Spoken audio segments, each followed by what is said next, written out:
Welcome to the second online program in the Center for Jewish History's Family History Today series of genealogy-themed public programs. My name is Moria Amit, and I am the Center for Jewish History's Senior Genealogy Librarian, and I'm based at the Center's Ackman and Ziff Family Genealogy Institute. The Center for Jewish History provides a collaborative home for 5 partner organizations that together form the largest archive in the US on the modern Jewish experience. The Center's Genealogy Institute provides access to a wealth of genealogy resources through its reference library, online databases, research guides, and our expert referrals to relevant documents and books in the Center's partner collections. At the Institute, we strive to make family history accessible to researchers of all ages, abilities, and levels of experience, whether Jewish or non-Jewish. While the Center remains closed, you may continue to engage with us in the following ways: through our weekly Genealogy Coffee Break webinars, which air on the Center's Facebook page every Tuesday at 3:30 p.m. Eastern Time, through the free genealogy workshops that we are offering to community groups from local senior centers, synagogues, schools, and other nonprofit organizations, and by emailing your questions to us at gi@cjh.org. I hope that you had the opportunity to see some of the upcoming programs that we're going to have before I began speaking.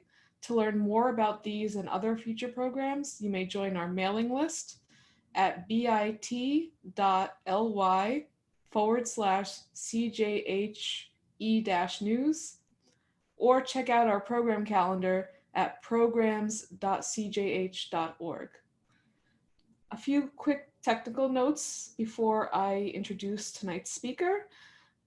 You should know that tonight's program is being recorded, so within a few weeks, you will be able to watch the video on the Center for Jewish History's website and YouTube channel.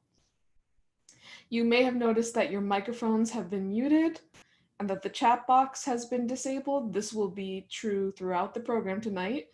So to send us your questions and comments, please use the Q&A box, which you will find on the bottom or right side of your screen. That being said, we kindly ask that you please hold your questions until the end of the presentation, when there will be a dedicated Q&A period. So, with all of that out of the way, I want to go ahead and welcome tonight's speaker, Michael Simonson. So, just a quick note about where he works. He is at the Leo Baeck Institute, or LBI, which is one of the 5 partner organizations housed in the Center for Jewish History. LBI's archive and library specializes in the history and culture of German-speaking Jewry. So Michael Simonson comes to us tonight with the knowledge of genealogical resources for German and Austrian Jewish families gained over 17 years as an archivist at LBI. In addition, Mr. Simonson now serves as the head of LBI's Ira S. Louie Reference Department and as its Director of Public Outreach. And to me, he is a walking encyclopedia on German Jewish history and my go-to resource for challenging questions related to German Jewish genealogy, for which I am eternally grateful. So please join me in welcoming Michael Simonson. First of all, thank you then, Moria, for the nice introduction. I'm excited to share some resources we have at the Leo Baeck Institute. My talk is going to largely be about adding context to documents you discover. A lot of times, people in their research discover original, authentic documents, handwritten letters, manuscripts, vital records, but to me, the real meat of historical research and genealogical research is being able to put those in a larger context to further understand the story of your ancestors of Jewish origin from Germany and Austria. How I plan to go through this evening is rather chronologically, going from the earliest records up through German Jewish history into the Holocaust time. And after that, we'll have a question and answer period. So I'm going to start by sharing my screen. My talk is called reading between the lines, interpreting what archival documents don't say at the Leo Baeck Institute. And I'm going to start by talking about the very earliest records that people often discover. And these are called schutzbrief, and sometimes there's lists, and it's called Schutzjuden. But what Schutzjuden means, Schutz, Juden, is kind of like protected Jews or protected as citizen Jews. I can't think of an exact way, but it's usually translated as Jews protected by the administration of a town, a city, a kingdom. So originally, Schutzjuden was a kind of pass, a sign by a local ruler that allowed a Jew and his family to live in a certain town or city. After 1500, most Jews in Germany had been expelled from the larger commercial centers, and they were forced largely to eke out a living in small rural areas, doing petty trades or money lending, or often as cattle dealers. The Schutzjuden started as a kind of structure for Jews. In medieval Europe, Jews had originally been under the protection of the Holy Roman Emperor. As a result of this, Jews always had to also pay extra taxes whenever the Holy Roman Emperor needed to raise money, for example, for military troops, for commercial interests, etc. This was how the idea of protective status started. However, at first only the emperors were allowed to tax Jews, but the emperors often ran short of money themselves, and they began to sell this privilege to different local provincial rulers, knights, burgermeisters, priests, bishops, that they themselves, the Holy Roman Emperor, couldn't repay for loans he'd taken from them.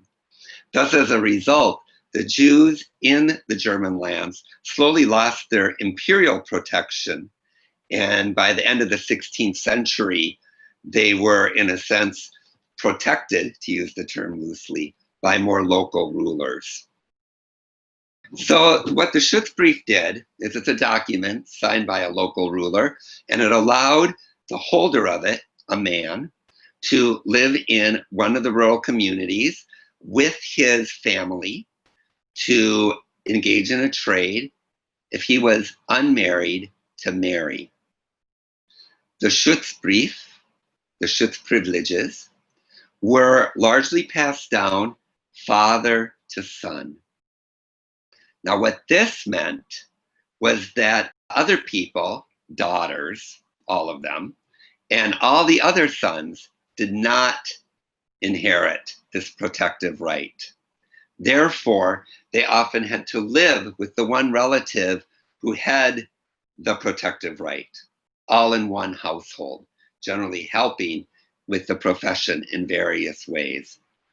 Some people were completely out of luck and had to eke out a living as wandering itinerant beggars or as very small tradesmen, for example, in used clothes and wares, going from town to town. Actually, this system existed to help keep the number of Jews in the German lands down. It was an anti-Semitic system. And this is actually why in the 19th century, we have the first large migration of German-speaking Jews to the United States and elsewhere.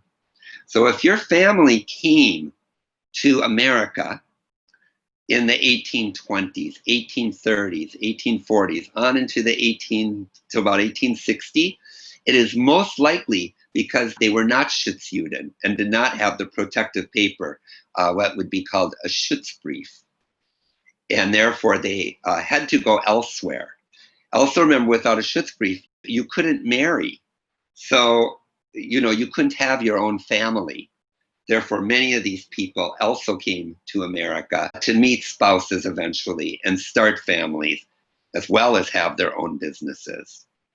created in the German Jewish immigrant world of the 19th century to the United States a kind of chain migration as you kept sending over your other relatives once you had garnered enough money in the United States to send them over. And some of the biggest German Jewish families of the 19th century, such as the Strauss family that founded Macy's, arrived in the United States in this fashion because they did not have the protective privilege.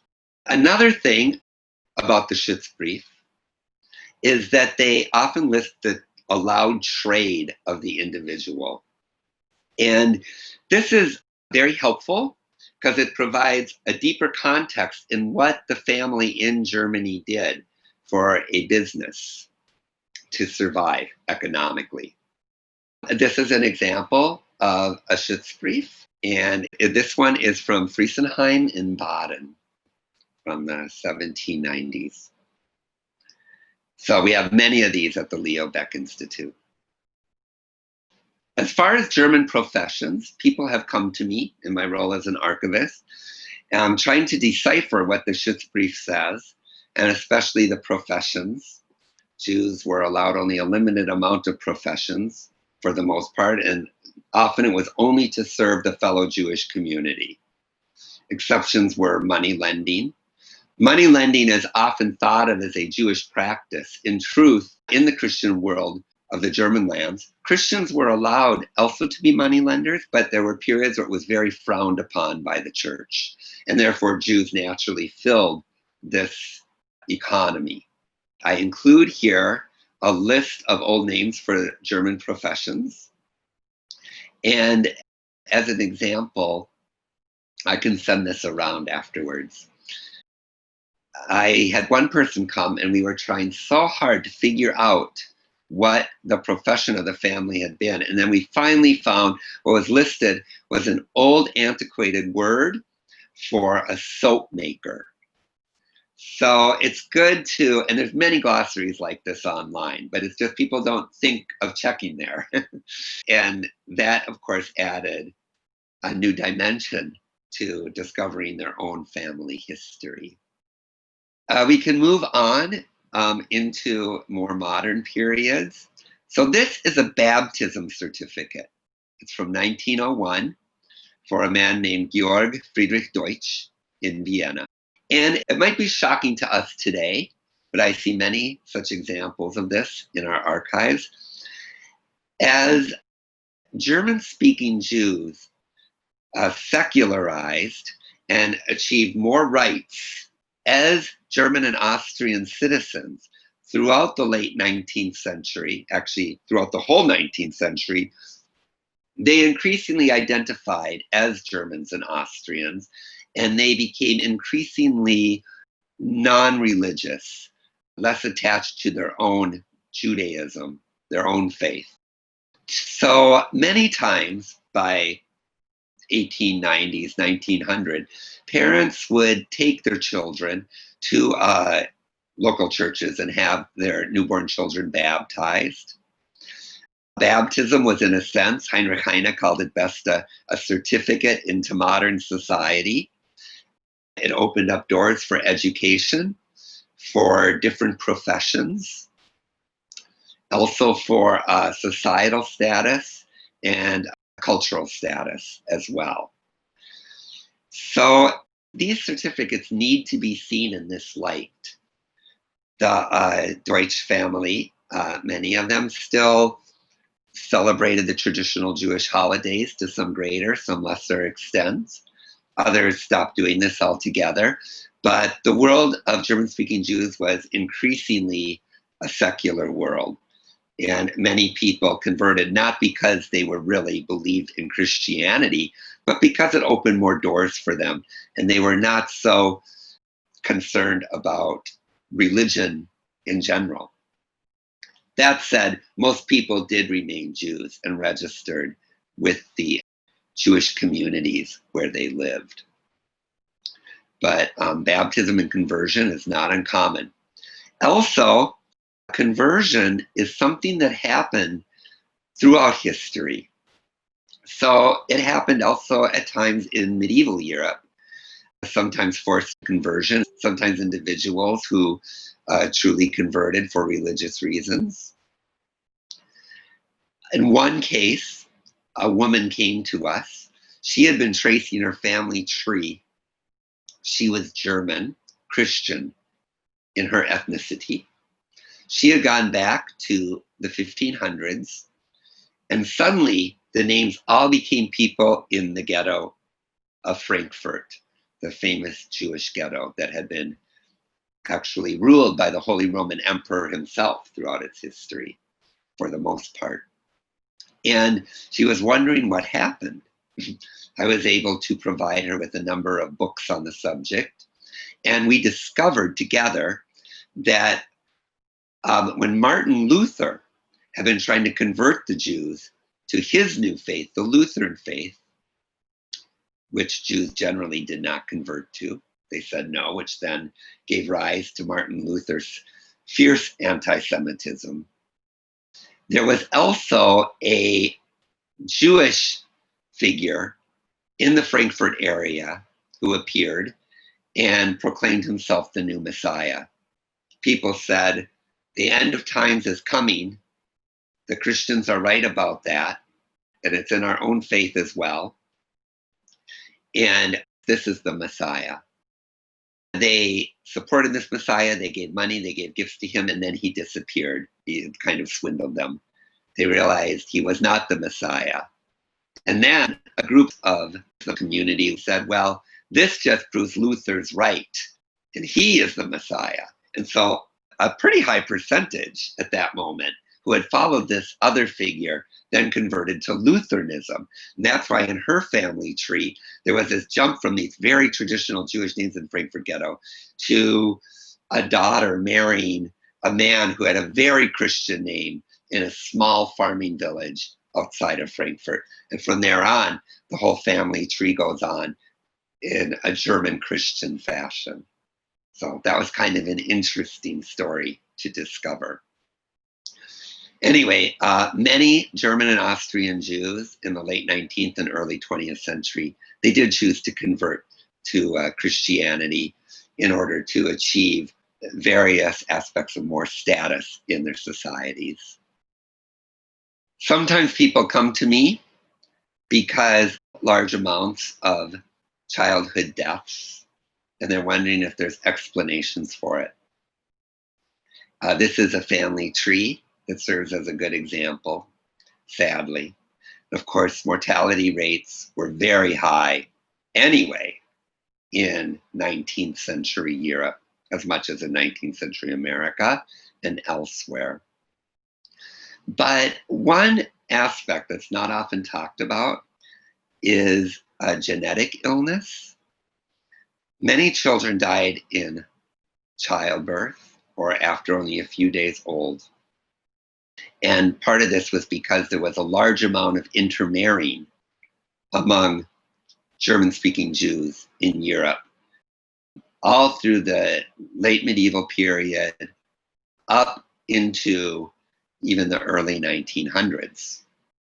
This is sometimes met with kind of shock. People don't realize that, but we have to remember that marriages, sometimes in some places in the 1920s, were largely arranged in the Jewish and non-Jewish world of German-speaking lands. If we look at this family tree, we see a lot of the same names. So on the left, we see Meyer Ellenbogen married a Weil. Their son Abraham Ellenbogen married a woman named Buna Weil. And then their daughter Hindel married, well, there it goes outside, Abraham Weiss.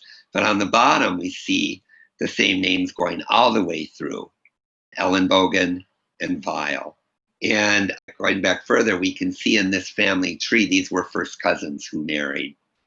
Again, it may seem odd to us, but this was very common. As I always tell people, it would actually be weirder if they had not married cousins. That would be the strange thing, because all these marriages were arranged. The most common arrangement was with cousins, first, second, and third. So I'm going to talk about a rather dark topic, suicide and homosexuality. I think instead of homosexuality, I should have used the word queer, because that's a more catch-all phrase. Because, of course, the ideas of sexuality and what it is have changed over time. This part of the conversation explicitly applies to men and what could be termed loosely as male homosexuality, gay. In the period of Imperial Germany and up through the First World War and into the 30s, of course, homosexuality was officially illegal. And of course, it was very much seen as a bad thing, a mental illness. This is a scene from a 1919 movie, different from the others. And it was actually the first movie in the world to advocate for rights for gay men, and also to bring an end to what was a very common problem, and that was blackmail. Blackmailing was a very big aspect of the gay world in Germany and in Austria at this time. And many times, if you're doing family research and you find a young man who died in an odd way, self-inflicted wounds, drowning, things of this nature, it's likely that it is because they were homosexual. Of course, there are other reasons, but it is surprising how many people have donated material through me to the Leo Baeck Institute, and they'll say, you know, I heard about my great uncle that he was gay, and that's why he died. He killed himself. But if they hadn't told me that, and I was just looking at their archival papers, I would just see a young man and he drowned at the age of 32, and I would think it was an accidental death. Many times I've discovered that these were actually people who were being blackmailed and chose suicide over exposure because of the blackmail. Some cases are known.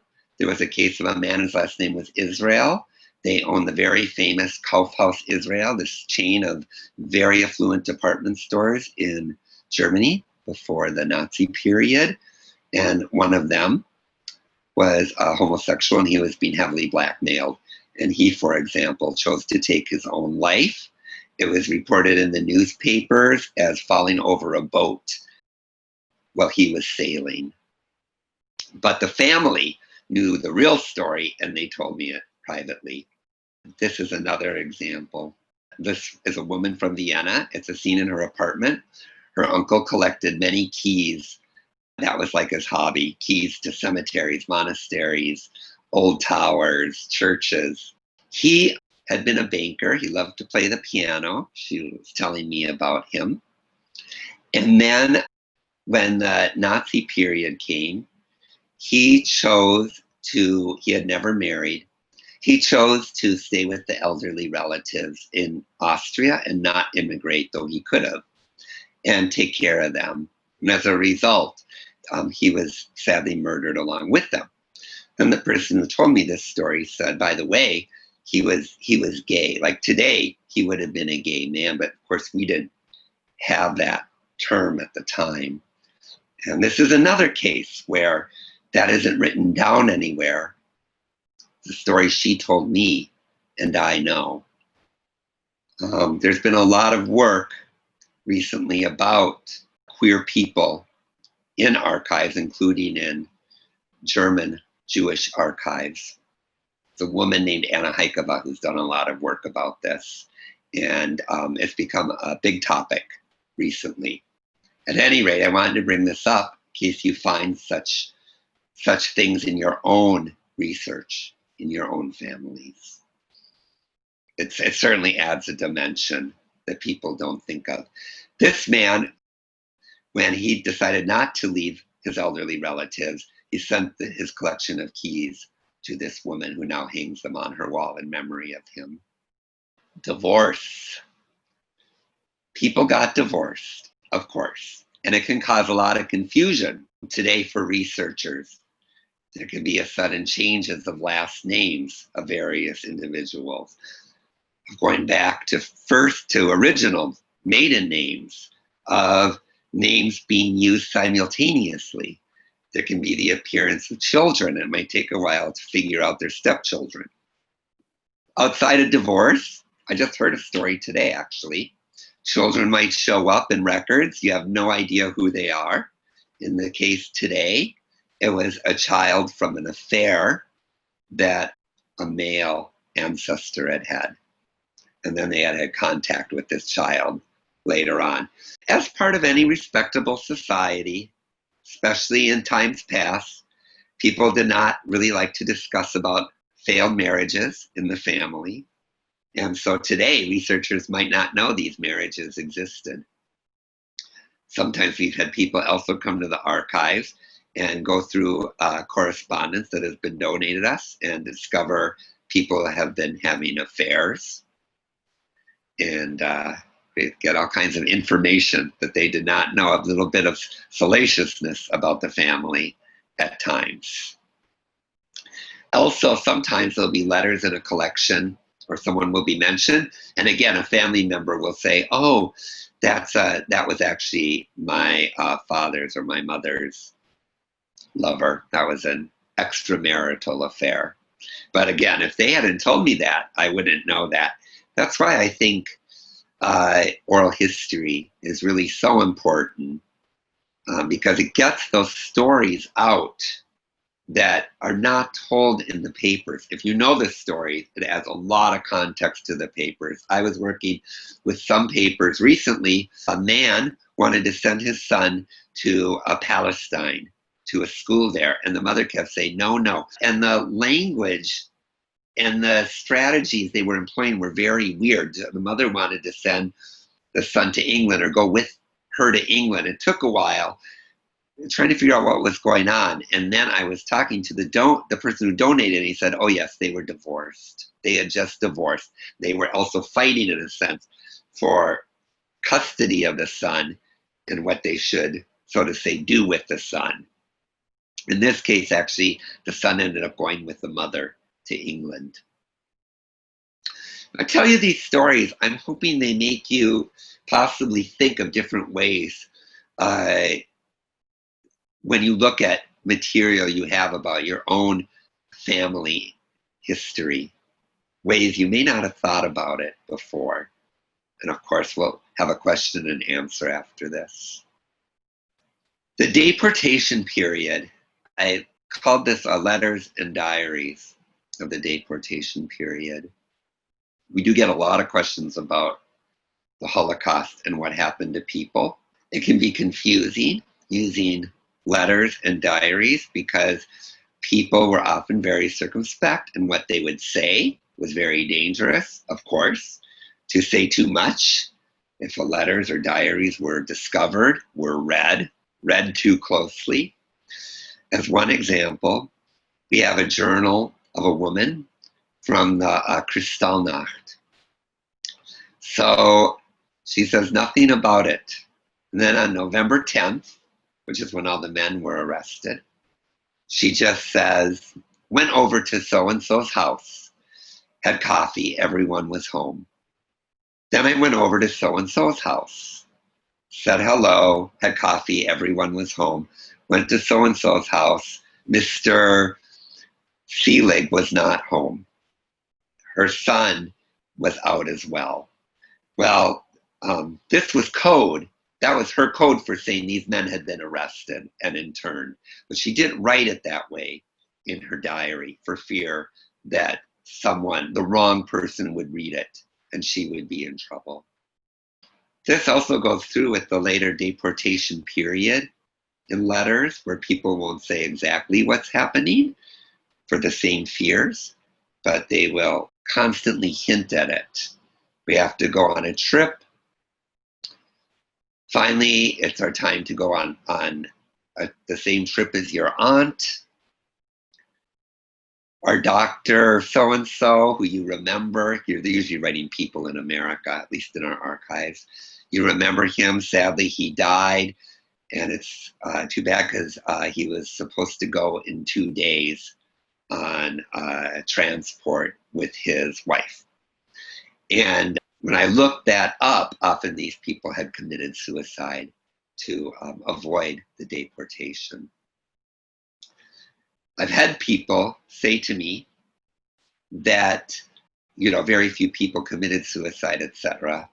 This isn't really true. It's that people didn't talk about it after the war, and it didn't put people always in a heroic light.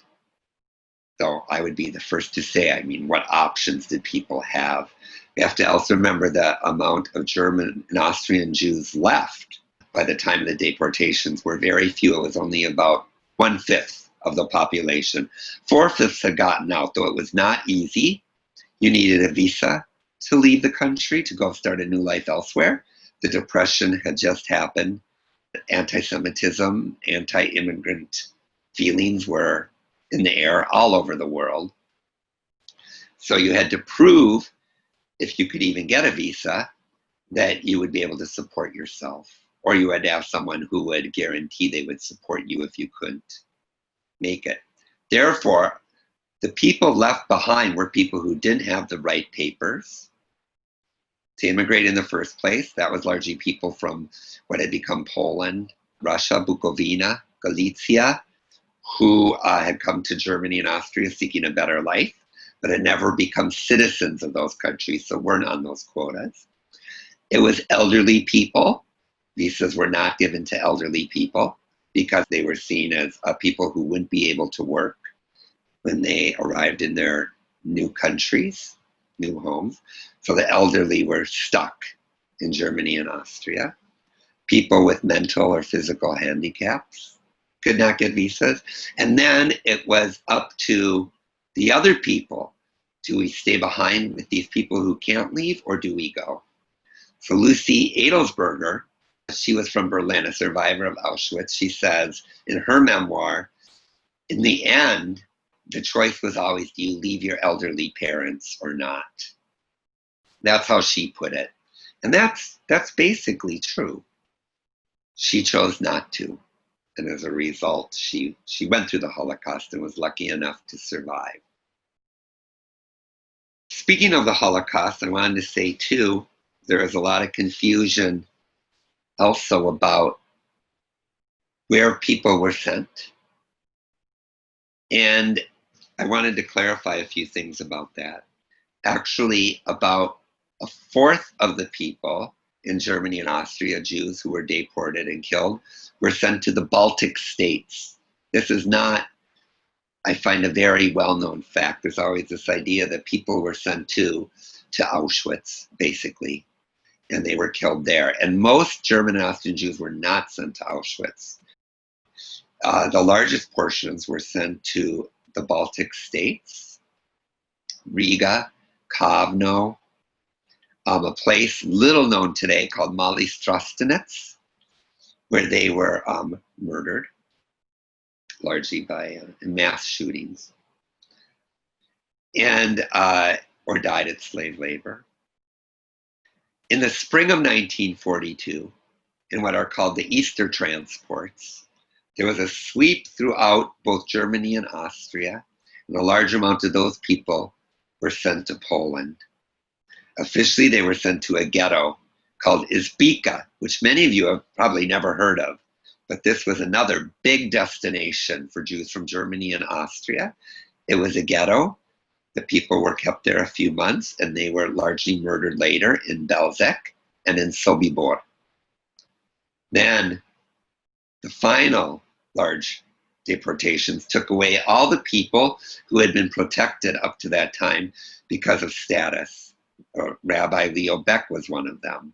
People who had served in World War I, people who were important Jewish community leaders, at least they had been in the past, as an example. Important cultural figures, artists, and so on as well.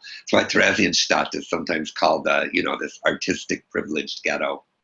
These people, kind of the last, were then sent to Theresienstadt in the summer and early autumn of 42. Finally, the very, very last, the spring of 43, they had survived because they worked in the armaments industry and were considered essential workers. And however, beginning in February and until May, in what was called the factory action, they were also rounded up and they were largely shipped directly to Auschwitz. So that is a very brief and very simplified version of where people were sent. I know I've heard many times from people at the Leo Beck who visit me that they're curious. They heard their great aunt died in Dachau and their great great grandmother died in Buchenwald. They're actually often very confused about the facts, and we look it up and find what really happened to them. I'm happy to help people do that.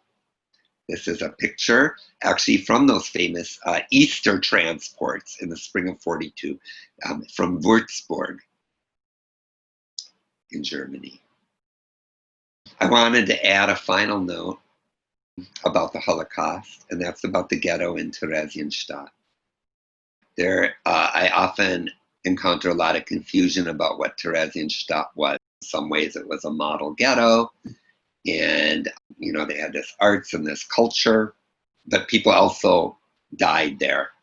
And many people have said to me over the years, oh, and then they were sent to Theresienstadt and they were gassed there, they were shot there, they were murdered there. But this isn't actually true. We have to remember that by the time the deportations began in Theresienstadt, the people left, besides the essential workers in the armaments industry, were elderly people for the most part. Not all, but the most. They were sent to Theresienstadt. And Theresienstadt was really a holding camp that was run by the Jewish administration. It had its own, a Jewish police force, for lack of a better term. And the SS actually were very minimally involved in the daily running of the ghetto. Brutality, of course, it was there at times, but it was not so common. And there were no mass executions in Theresienstadt. So you would ask, what happened to these people? So 33,000 of them died at Theresienstadt. Well, here's what happened if you have relatives who died there. Almost certainly they are elderly. They arrived there, and the ghetto administration, meanwhile, received rations, food rations, not enough to feed the entire ghetto. The ghetto administration had to make decisions. And they decided, for the sake of Jewish continuance, survival, that they would focus on the young and on the healthy workers, the workers, people below the age of 60. So people above the age of 60 received very little food, starvation rations, really. And as a result of this, they succumbed very quickly to basic illnesses because their body didn't have the nutrition to fight it off. Most of the people who died in Theresienstadt died of enteritis. And what that is it comes from microbes in water.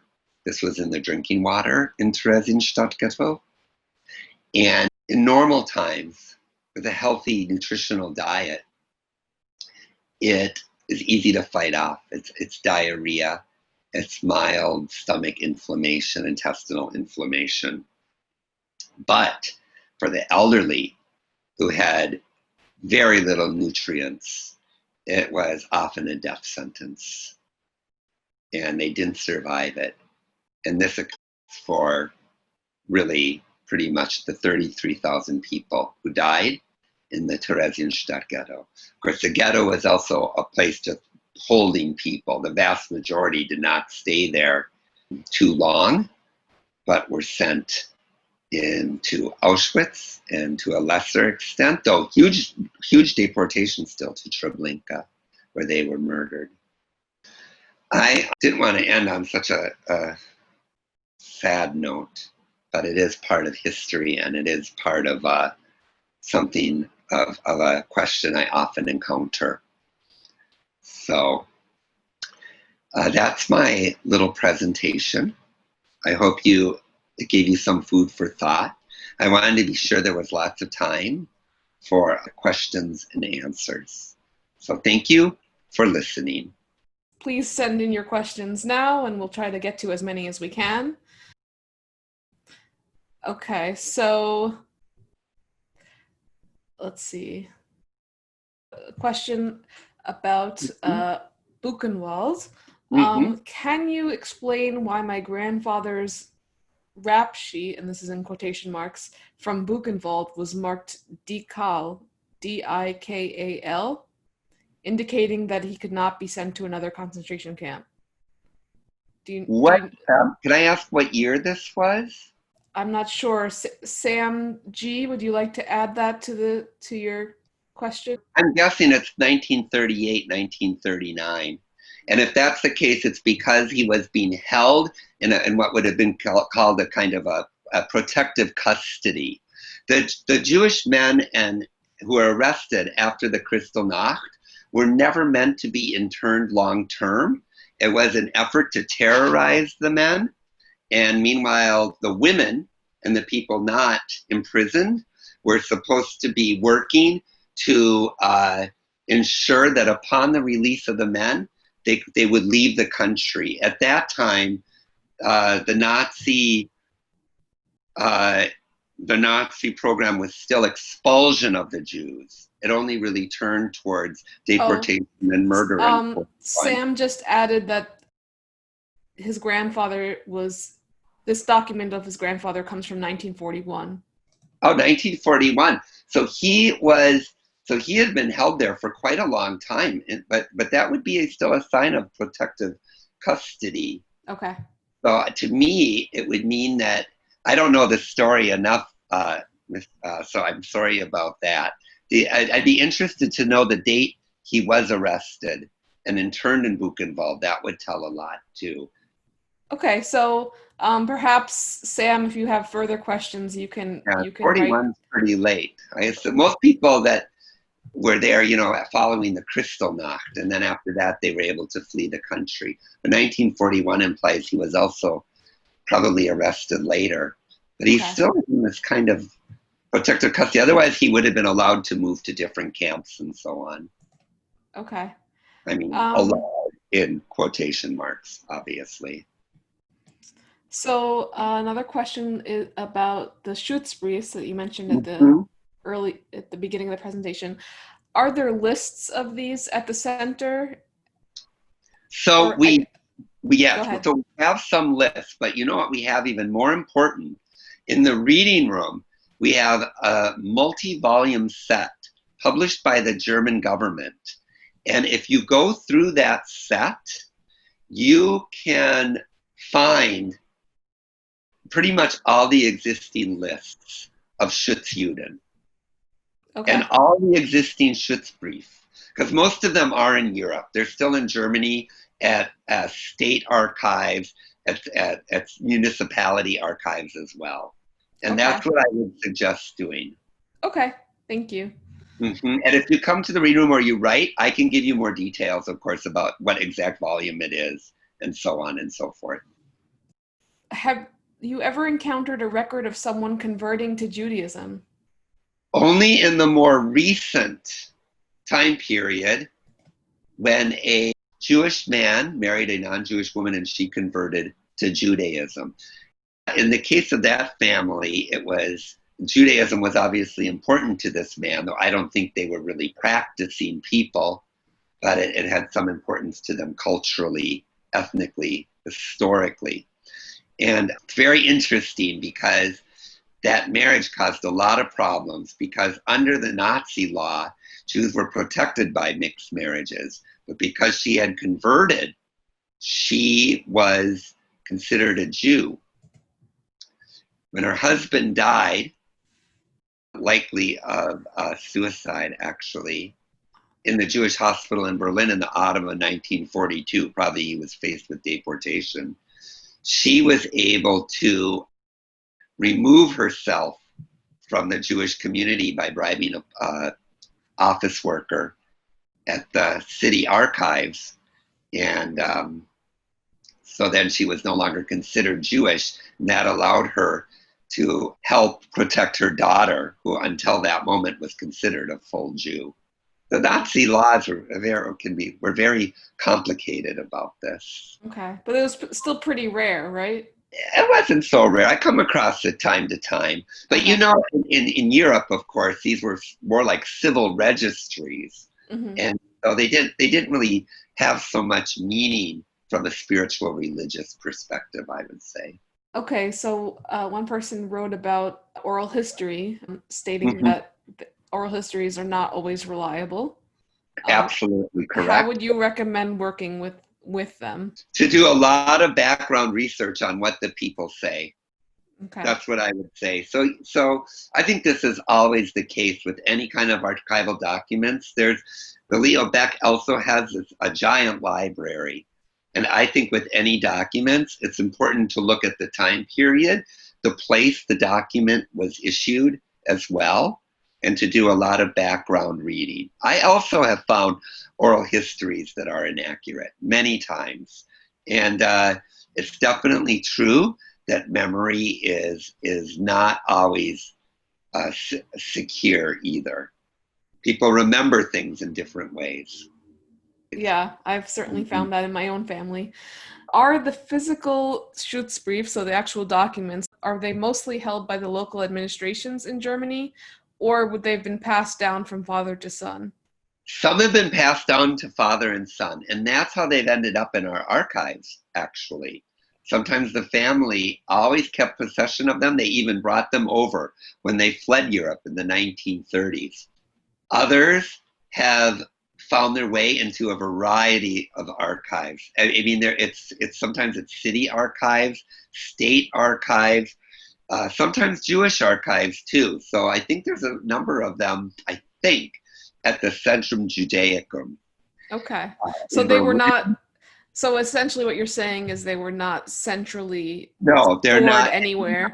No, They just happened to have made their way into various archives. right. There were Okay. attempts in Germany. This might actually be interesting to people. There were attempts in Germany to start a Jewish archive after World War One, and they worked actively to create an archive. Its building was right next to the synagogue in Oranienburger Strasse in Berlin, because of course Germany was formed in 1871, and then they decided to nationalize everything, and the Jews, to use the term the Jews loosely, said, we also need to nationalize our community.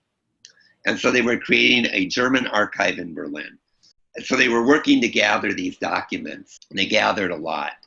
Mhm. Then the war came, and the documents were actually stored in a castle, actually, or manor in the countryside. Wow. And after the war, some of that was never found, but the bulk of it went to the Central Archive for the History of the Jewish People in Jerusalem. They Hmm. have a lot, but it's kind of hard to access it because they Yeah, don't have a lot that's digitized. I'm And familiar a with that. smaller Yeah. amount of that went to Centrum Judaicum in Mhm. Berlin. And And then a small portion is at the Leo Beck Institute, correct? yes, we do. We also have a portion. We have some of the oldest records of that archive at the Leo Beck Institute. So we have records from the 1700s, early 1800s, from Berlin, from Hamburg, then from a variety of smaller towns. We have mostly registries, though, less schutzbrief in that particular collection, but some of them as well. But the schutzbrief just are scattered all over. There's no central repository for them. I'm sure this is a question on a lot of people's minds. Do you have any recommendations for where to find assistance translating documents? That's difficult. We used to actually have a translation project at Leo Beck, and it was volunteers. But what's happened, of course, these were all people who had left Germany as children, and now, of course, they sadly they've passed away, or they're very elderly and can no longer volunteer that service. So since then, we do have some people that we call upon that can be hired, and we refer people to them Mhm. Beyond that, I know there are projects. There's a project in some German nursing homes in Germany, actually, to Oh, wow. transliterate the old handwriting. Yeah, because that's Yeah, one of the major difficulties, right? that's one Is of the it? major difficulties. And we do have, I think she's in the audience, actually. We do have one person. We actually have two people, but one I think is in the audience tonight. They do translation work for us, but it's typed material. Mhm. But if you have typed material, you can let us know, and we can ask this volunteer translator if they would be interested in doing it. I mean, we do ask for some kind of fee to the Leo Beck Institute given as a gift, but we don't set exact price. I would also add to that, if you're looking for just a small amount of translation, maybe a page or two, you could try posting that on Jewish Gen's ViewMate website, or Mm-hmm. on, there are a number of Facebook groups Yeah, I can devoted. talk about them actually. I was Okay. just thinking of that because I'm actually a supervisor or co-host on one of them. But there's one page called, it's kind of funny, it's called Jews, Jews, and it stands for Yekka's engaged in worldwide something. Anyway, Jews, and then just look for the word Yekka's in the description, which of course it was actually originally a derogatory term in some ways for German speaking Jews, but now it's being used on this page as with a sense of humor. And there's many other there's other Jewish genealogy Facebook pages, and people often post things for translation on them in the handwriting, and there's a lot of people who actually have always been happy to help. So if it's just a page or two, join these Facebook groups and post, and you'll generally get good responses. Let's, Yekka's engaged in worldwide social networking. That's what it stands for. thank you. Uh-huh. Okay, so somebody wrote about his or her cousin Carl, who died in 1940 at the Bernburg Euthanasia Center, Uh-huh. State Sanatorium and Mental Hospital in Saxony-Anhalt. What would have Yes. determined why a person was taken there? That would be as part of the euthanasia program. So this would be mental illness, Okay. schizophrenia, manic depression, these kind of things. My cousin's Buchenwald papers have, I guess, a red reversed triangle. Does that mean he was a political prisoner? Do you have any idea what that's different So yeah, versus? that would be for political crimes. Okay. I'd be curious to know what year that document is from. Oh, he was from Riga and the documents are from 1944. Oh, yes, that would be political crimes, I'm Okay. sure. That's interesting. And they were Jewish too, but they were arrested for that. That is possible though. Yeah. I just wanted to mention it's very interesting how he came from Riga to Buchenwald. I mean, that from the German Jewish history perspective, that's not, I don't know what you'd say, the normal route. Mm-hmm. So, but I mean, of course, there's many stories, and I totally believe it, of Of course. course. I just, interesting he was arrested for political crimes in a way.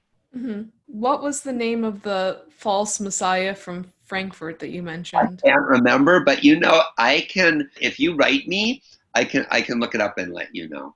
Okay.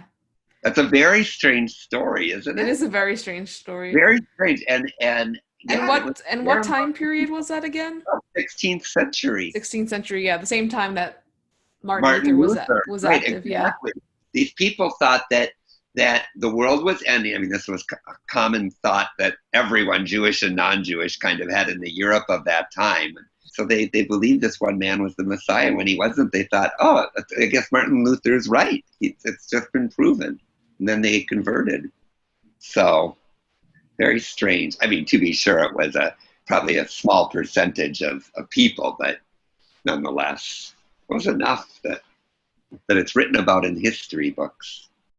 Somebody else wrote that her father was picked up during Kristallnacht and sent Yeah. to Buchenwald. Through the U.S. Holocaust Memorial Museum, she learned that he was released on December 15th.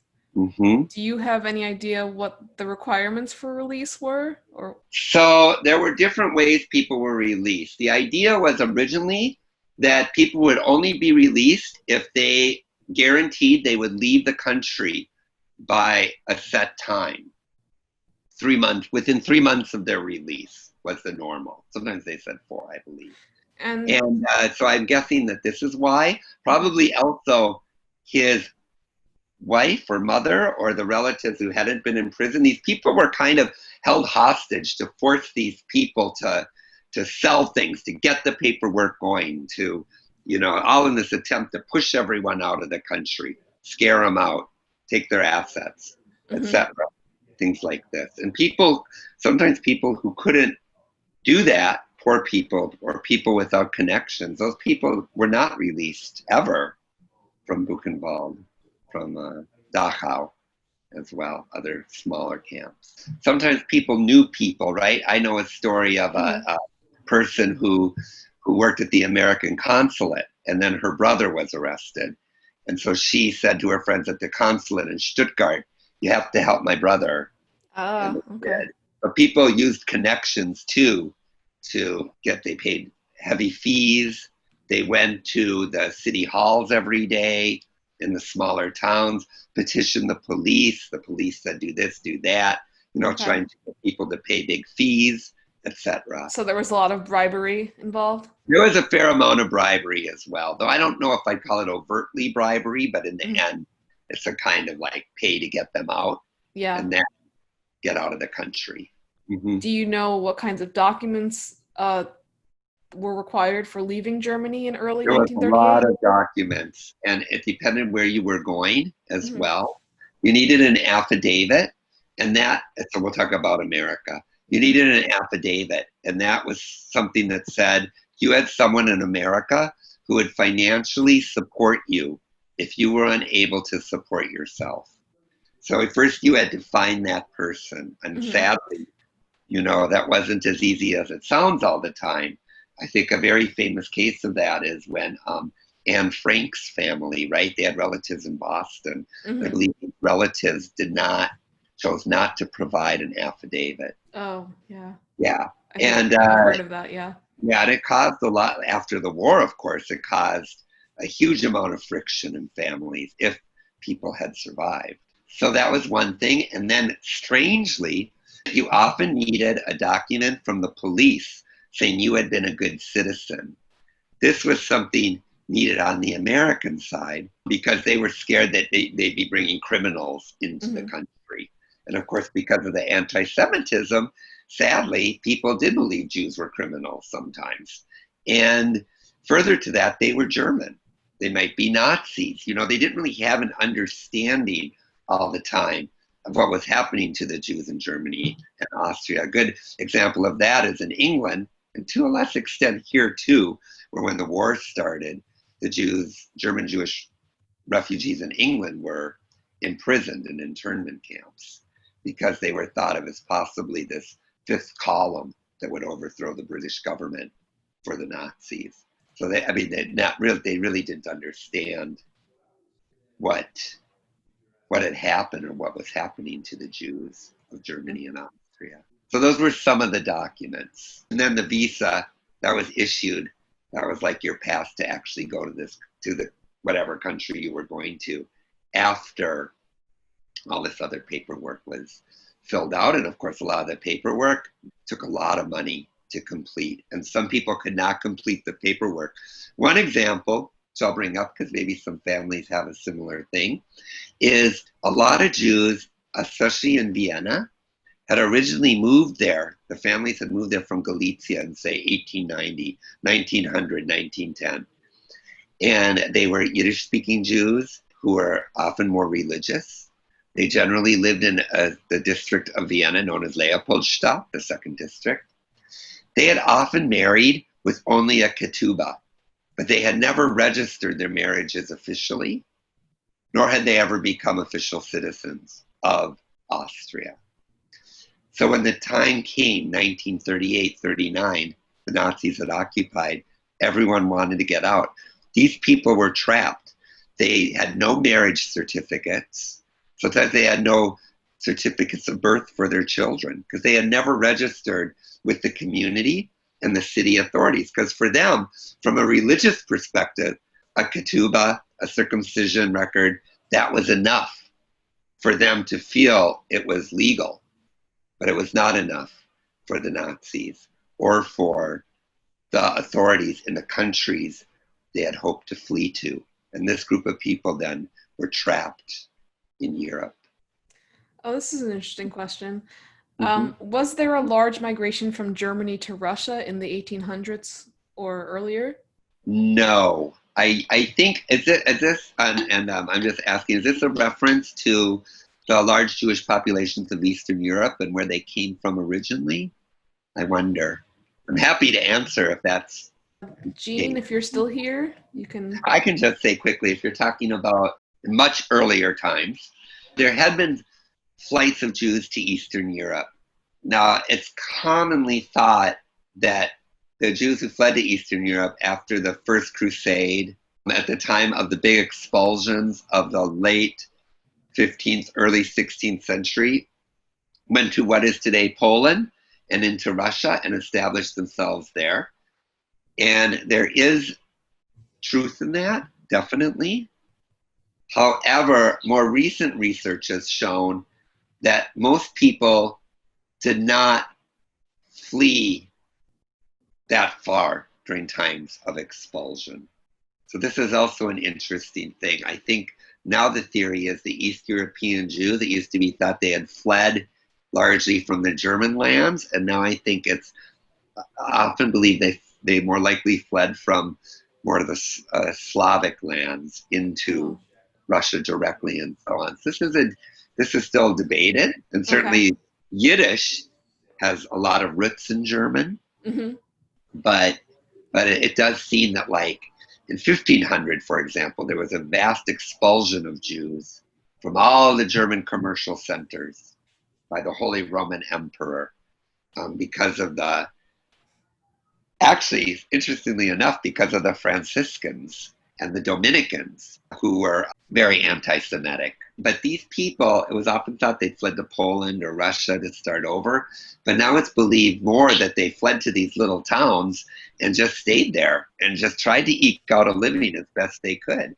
And indeed, from approximately 1500 until 1840, 1850, they just lived these generations in these small towns in rural Germany. That said, some did go into Eastern Europe. How would people explain ancestors that they have German sound like Germanic names, but lived in, as far as back as they can trace, lived in Eastern Europe?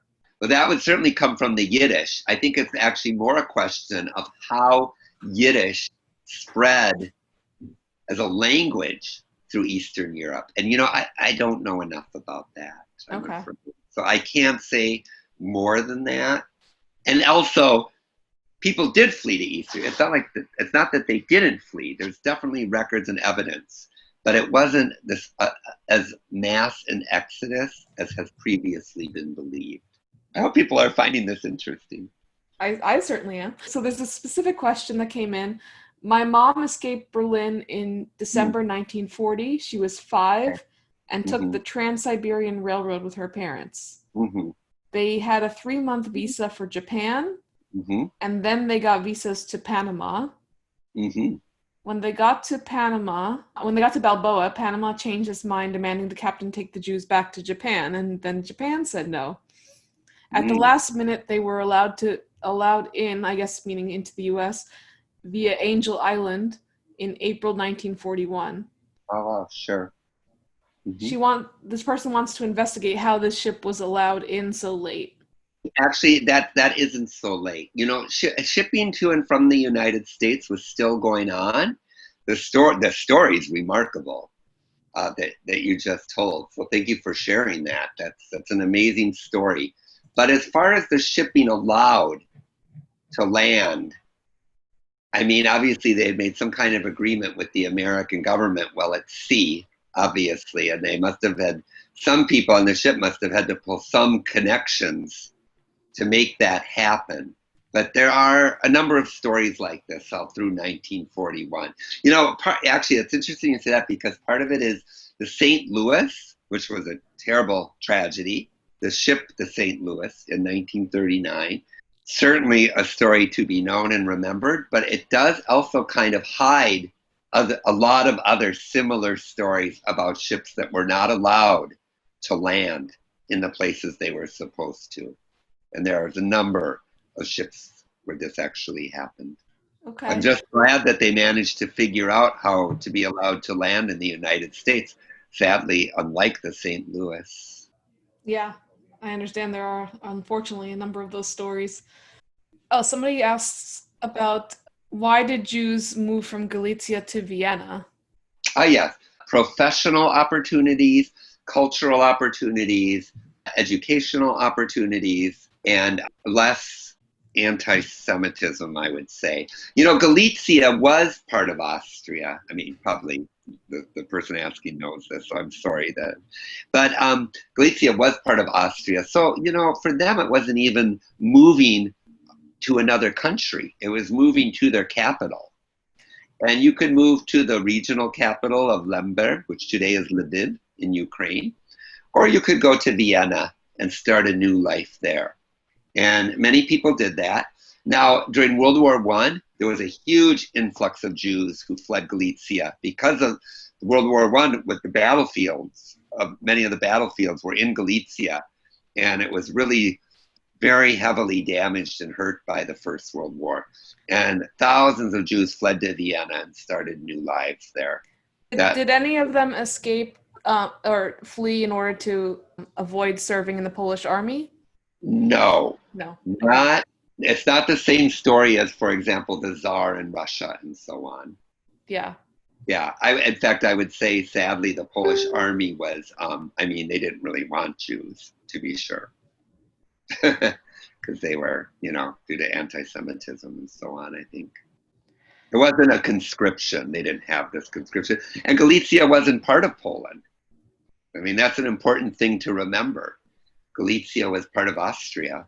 So until 1919, basically.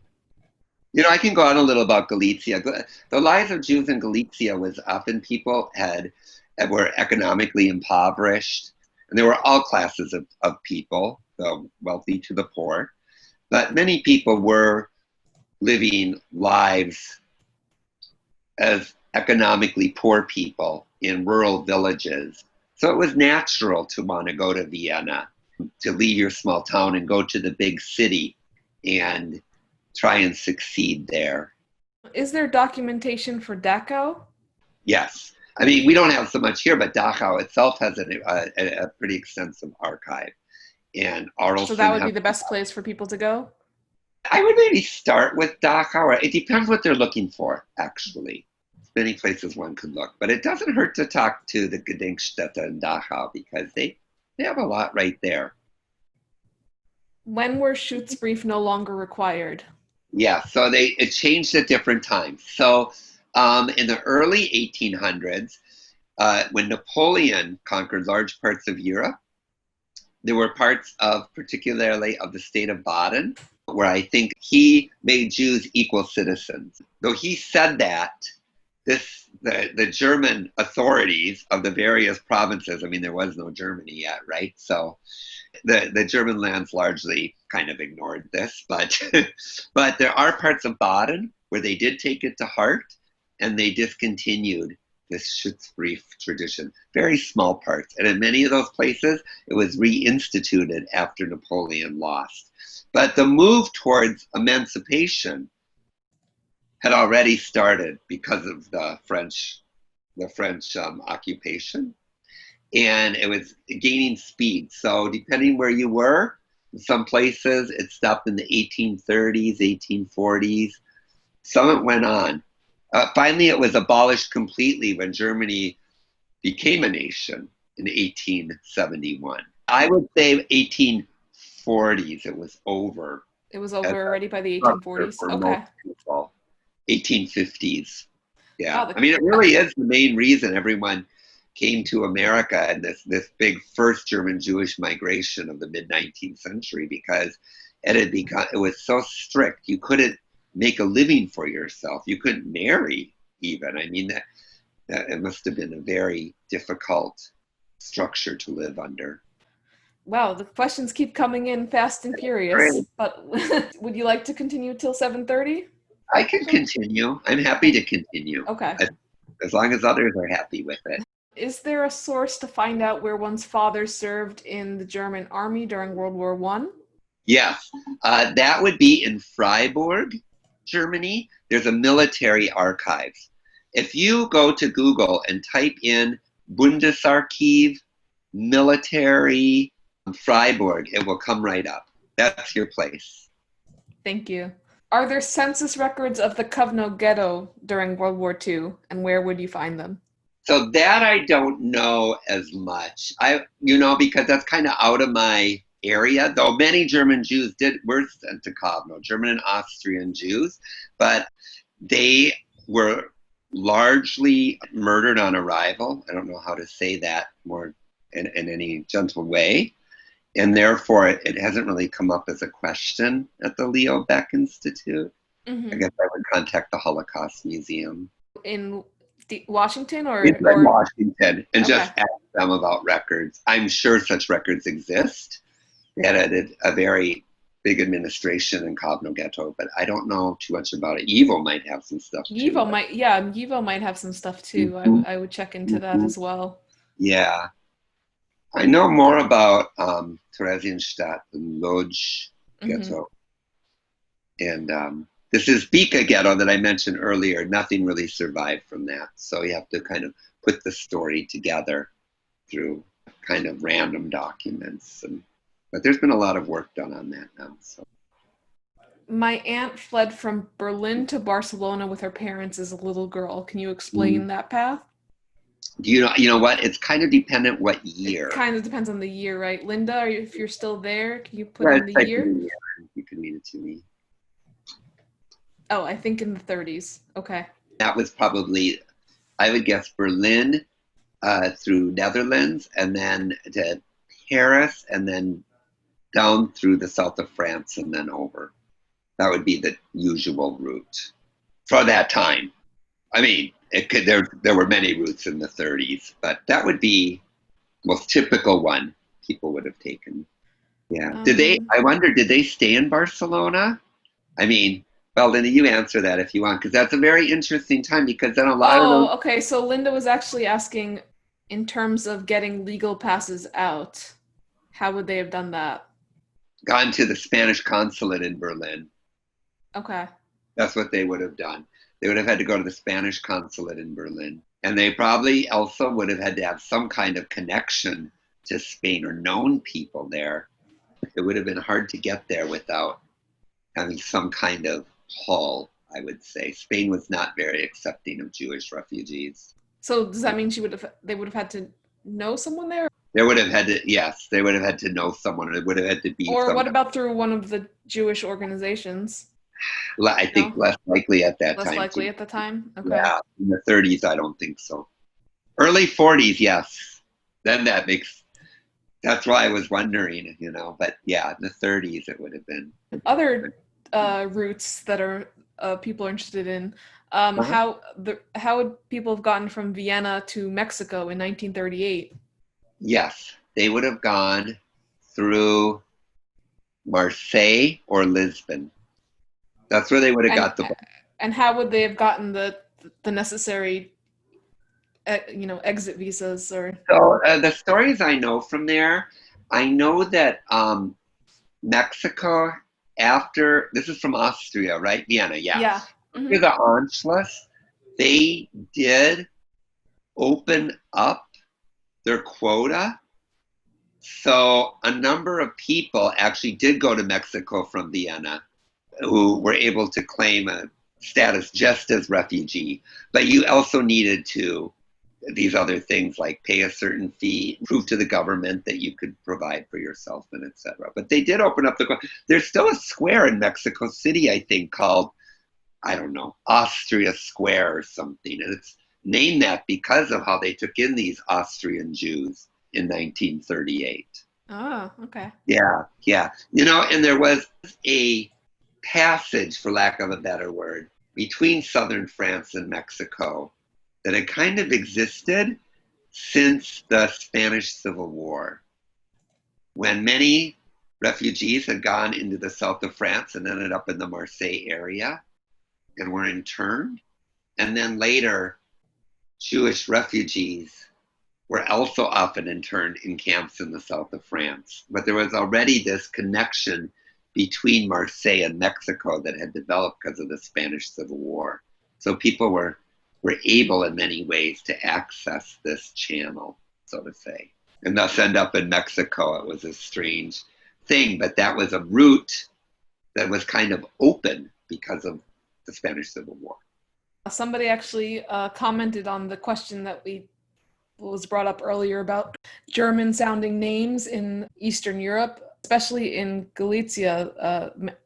Many of the clerks who assigned the names spoke German, according to the person that who would wrote definitely be true in Galicia. I mean, we think today of Galicia as Poland, but the Galicia before 1920, the business language was German. It was the language of Austria, of the empire. It was the dominant culture. At home, people spoke Yiddish, they spoke Polish, they spoke Ukrainian, whatever their ethnicity, but the working language of Galicia was German. That's definitely true. That's a good point. That's a very good point to bring up, that if names were assigned, they would be German names. I just wanted to say quickly, while you look for the last question, I was just thinking more about the East European German connection.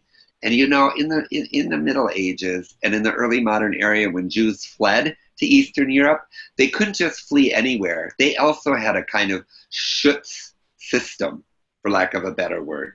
So there were certain cities they were allowed to settle, and they'd allow a certain amount of people to settle. So say a city in what is now Poland was establishing itself as a commercial center, and they said, we need 30 Jewish moneylenders and tanners or whatever. Then those people fleeing Germany because of persecution and expulsion, 30 of them would be allowed to go to that town. But it wasn't like waves of thousands of people were just allowed into Eastern Europe. That's not true. One last question, because I promised that. Yep. I have traced my father's German Jewish family back to Danzig, where he took his surname in 1814. How do I find records from before 1814 in Prussia? Would Jewish births, marriages, and deaths have been recorded in church records before 1814? Sometimes, yes. It depends on the size of the community. I would think church records are a very likely place, because Danzig could not have had a very large Jewish community at all. And when you think of record keeping, they probably just thought, well, we'll just list them next to all the Christians that are here. That would be my guess. The real answer would be, again, I think, to access those books in the reading room at the center. And also, I'm 1814. I'm wondering if there's anything older. I would look you probably won't find anything older, but I would look in the catalog of the Central Archive for the History of the Jewish People under Danzig and see if they have a register that goes even further back for a Jewish community of sorts that lived in Danzig. I think you probably won't find it, but I would start with that. And I would say, come to the center when we're open again and find a book about Jewish history in Danzig and go through the footnotes. That's what I would do. There's so many books. I always tell people this because actually there's been a lot of documentation since the war about the history of Jews in the German language lands. And even the smallest community at this point has a book, I would say, about what happened to the Jews of that town. Yeah, and I would agree. The earliest records and so on. So I would try and find a book like that, and then check the sources they're using and go from there. So I'd find a book about the history of Jews in Danzig and go through the footnotes. A follow-up question that I'm sure a lot of people are interested in tonight. What is the best way to contact you? Oh, well, you can write the same email that was shown at the beginning of this program, or you could also write, if you go to the Leo Baeck Institute website, which is www.lbi.org, and just go under contacts. I am the head of the reference department, and I get all the emails. I ferret them out to various people, but I will definitely see it and can work to answer your questions. Okay, Mm-hmm. thanks. And then the last quick question was about when will the reading room be open again to researchers? Right now, the projection is sometime in between September 15th and October 15th. There's not, the exact date has not been determined yet. So please stay tuned to the Center for Jewish History's website, cjh.org, for more up-to-date information about that. And you should know, however, that we are starting to handle reproduction requests. So if you can't come in person, you won't be able to come for some time, please email us. And I will put in the email address as well in the chat box. Inquiries@cjh.org is the best place to email us if you would like to order scans, or if you have a large amount of material, then you could order that material be digitized. Both options, of course, would be with a fee. I'm also able to look for a fee, look through these books I just described on behalf of patrons, especially since the reading room's closed. I am able to go there once in a while to fulfill some requests that I'm not able to do working from home. So you can write me, and for a fee, I can also look through some resources there. Well, thank you so much, Michael. You've been a very gracious speaker. And well, thank you for listening to me and for putting up with my tech stress. You've had such a wealth of information. Yeah, I hope people found it valuable. I really appreciate that. And please join us for future programs. And please feel free to reach out to us anytime. We're still working from home. So yeah, we're still here, just remotely. And we look forward to welcoming you back at the center soon. Thank you, everyone. Have a good night. Thank you.